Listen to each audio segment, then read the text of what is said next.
महाराज जी, जब हमें मालूम हो कि हमें कोई अपना मानसिक रूप से या आर्थिक रूप से नुकसान पहुंचा रहा है, जिससे हमारी मन की शांति भी भंग हो रही है, तो ऐसी परिस्थिति में प्रभु का नाम लेना थोड़ा सा मुश्किल पड़ जाता है। नहीं, मुश्किल नहीं, जरूर लीजिए। और वो तुम्हारे कर्म का फल भुगता रहा है तुमको, नवीन कर्म नहीं कर रहा है। पीछे तुमने जो कर्जा ले रखा है वो तुम्हारा हिसाब किताब बराबर कर रहा है। चुपचाप सह जाओ, नाम जप करते रहो, निपट जाएगा, आगे बढ़ जाओगे। उसको इस रूप में मत देखो कि ये आदमी हमें नुकसान पहुंचा रहा है। नहीं, जो हमने पीछे कर्म बिगाड़े थे, ये आदमी उसका हिसाब दे रहा है हमको। हे भगवान, मैं आपके द्वारा दिए हुए विधान से संतुष्ट रहूंगा, इतना बल दीजिए कि मैं सह जाऊं। बकाया कोई बच्चा ऐसे किसी को कोई दुख नहीं पहुंचा सकता, ध्यान रखना।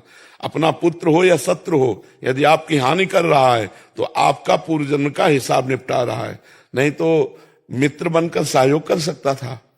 हम कोई उसका अहित नहीं करते हो, हमारा अहित कर रहा है। चाहे कभी कभी शत्रु भी पुत्र बन करके आता है, बेटे के रूप में इतना बड़ा दुश्मन आता है कि जो पूरा सर्वनाश करके जीवन भर हमको जलन पैदा, वो हमारा शत्रु बन के आए। कभी कभी बाहरी इतना मित्रवत व्यवहार करता है कि बेटा भी नहीं कर सकता है। क्यों? क्योंकि वो कर्म का हिसाब हमें देने आया सुख का, और वो कर्म का हिसाब देने आया दुख का। ये संसार में अवश्य में भोक्तव्यम कृतम कर्म शुभाशुभम, शुभ और अशुभ कर्म का हिसाब चल रहा है। इसलिए नाम जप करो और उसको भोग लो, वो नष्ट हो जाएगा, आगे बढ़ जाओगे। ठीक है? नया कर्म मत करना, झगड़ा मत करना, तुम झगड़ा मत करना, प्रभु की तरफ देखते रहो, हिसाब किताब हो जाएगा। जो अपना प्रारब्ध कर्म है वही हमें दुख दे सकता, अन्यथा कोई हमें जीवन में दुख नहीं दे सकता। और जब हमारा प्रारब्ध कर्म है तो हम कहीं भी भाग के जाए, वो नया रूप रख लेगा, नया दुश्मन बन जाएगा और हमें दुख देने लगेगा। बात समझ लो बच्चा। जो कछु लिखा लिलाट, दुख सुख देह संग, भुगते गो जहां जाएगो, या सिद्धांत भंग। जहां जाओगे वहां भोगना पड़ेगा। तो क्या करो, यही भोग कर नाम जप के द्वारा उसको काट दो और आगे बढ़ जाओ। खूब नाम जप करो उस समय जब तुम्हारी हानि कोई कर रहा हो, तुम्हें नीचा दिखा रहा हो, जब कोई तुम्हारे मारने का प्लान कर रहा हो, तो बस भगवान के सामने, बस भगवान, सब कट जाएगा, सब नष्ट हो जाएगा। हरि स्मृति सर्व विपद विमोक्षणम, भगवान की स्मृति सब कुछ ठीक कर देती है। बस नाम जप करते रहना। जी। रोहित सोनी जी। श्री हरिवंश राधा राधा।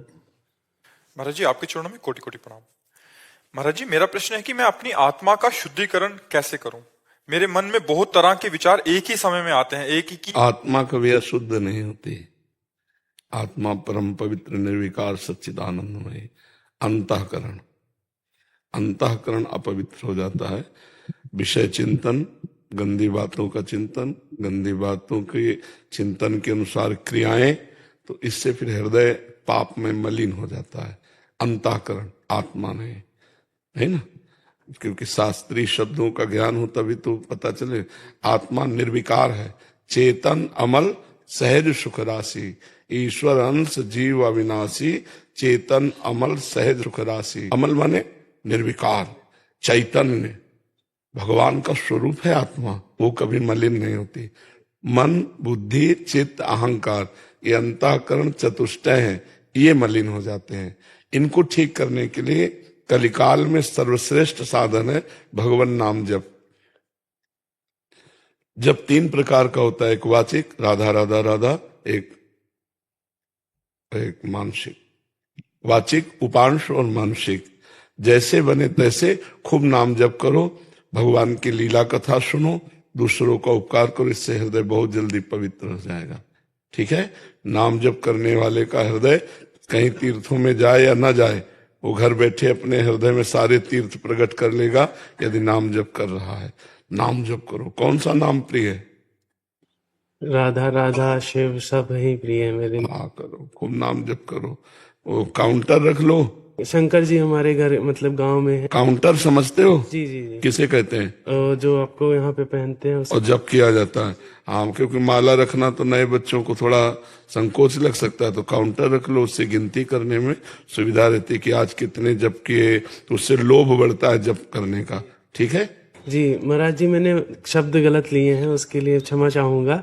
बट मेरे विचारे जो है ना, बहुत नकारात्मक भी होते हैं, बहुत सकारात्मक भी होते हैं, उनका चयन मैं नहीं कर पाता हूँ।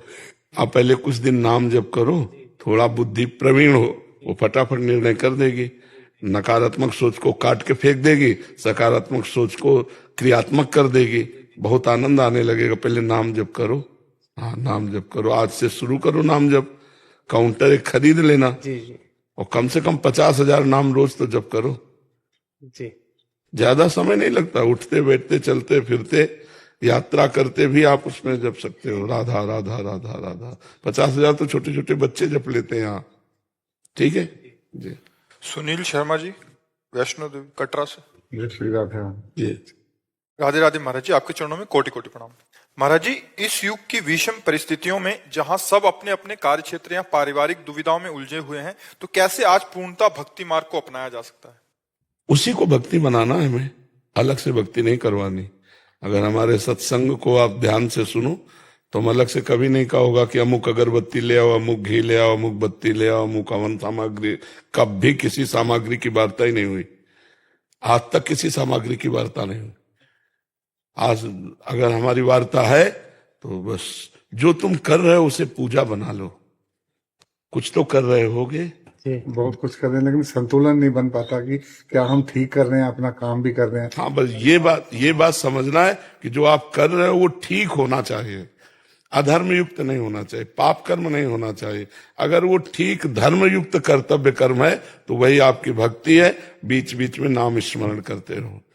भक्ति के लिए तुम्हें अलग से समय के लिए हमने कभी नहीं कहा कि आप सुबह से नहा धो के बैठ जाओ और 8 बजे तक नाम जप करो। नहीं, आप सुबह उठिए, अपनी दिनचर्या करने में ही नाम जप शुरू कर दीजिए। राधा राधा राधा। नहा धो करके ऑफिस जा रहे हैं, खाइए पिए, भगवान को भोग लगा के और नाम जप करते हुए गए और ऑफिस का 8-10 घंटे जो कार्य किया वो सब भगवान की पूजा, उसी से भगवान प्रसन्न हो जाएंगे। हम लोग कर्म करने का रहस्य नहीं जानते, इसलिए वो कर्म अधर्म हो जाता है और हमें दुख भोगना पड़ता है। अगर हम कर्ता भाव रहित होकर तो दियम वस्तु गोविंदम तुभ्यमेव समर्पय करें तो हर कर्म भगवत प्राप्ति कराने में समर्थ हो जाए। कुछ तो करता है जीव, किसान है, व्यापारी है, नौकरी है, चाहे राष्ट्र सेवा हो चाहे प्राइवेट नौकरी हो, कुछ ना कुछ तो करता है। उस कर्ता भाव से रहित होकर क्रिया को भगवान में समर्पित कर दे तो कर्म योग बन जाता है। और जब अहंकार युक्त कर्म करके उसका भोक्ता भाव रखता है, फलाकांक्षा रखता है, वही कर्म बंधन बन जाता है जीव का। तो गृहस्थी में कोई ऐसा नहीं है कि अलग से कोई भक्ति का अनुष्ठान करना पड़े। जो कर्म कर रहे हो करते समय नाम जप हो सकता है, बीच बीच में राधा राधा राधा राधा राधा। नाम जप में कोई पैसा नहीं लगता। नाम जप करने वाले के लिए कोई नहाने धोने का नियम नहीं कि आप नहा करके ही नाम जप करें। आप जैसे हैं उस अवस्था में नाम जप करें। जो भोजन पा रहे हो भगवान को अर्पित करके पाइए, जो कर्म कर रहे हो भगवान को अर्पित कर दिए। सीधा भागवत धर्म है, सीधा भक्ति है, इसमें क्या परेशानी। हाँ, शराब मत पीजिए, मांस मत खाइए, पराई माता बहनों की तरफ व्यभिचार दृष्टि से मत देखिए, कोई नीच कर्म, अधर्म कर्म, घूसखोरी ये सब मत कीजिए। तो आपका कर्म ही आपकी भक्ति बन गई, आपका पूजा बन गया। समझ रहे? सब प्रश्नों का महाराज उत्तर